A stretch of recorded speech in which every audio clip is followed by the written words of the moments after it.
ही समस्या पाईपलाईन पिंगारा ते चेतना परिसर आता बऱ्याच वर्षापासून माझ्या 4-5 वर्षापासून हा प्रश्न गंभीर एकदम आहे.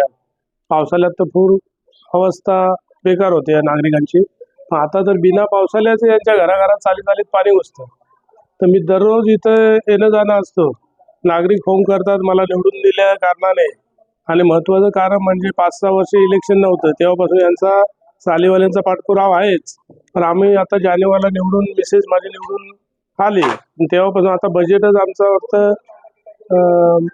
सभापती महापालिकेचे सभापती मल्लेजी शेट्टी एप्रिलला बसले, त्यामुळे बजेटला उशीर झाला.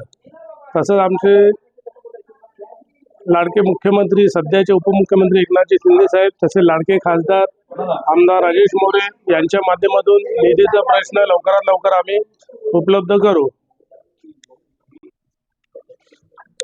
आता माझा प्रयत्न हाच राहील का लवकरात लवकर वर्कआउटवर निघून या नागरिकांना कसं यातून बाहेर निघता येईल. मोरवी झाली, नाले झाले, रस्ते झाले, पण महत्त्वाचं कारण मोरवीचं आहे ते मी लवकरात लवकर प्रयत्न करेन. की पैशाशिवाय काय होत नाही. निधी आला तर करू शकतो. जेव्हा तरी कर्मचारी KDMCचे कर्मचारी होऊन चांगलं सहकार्य करतात, बोलवल्यानंतर लगेच येऊन साफसफाई करतात. धन्यवाद. जय हिंद, जय महाराष्ट्र.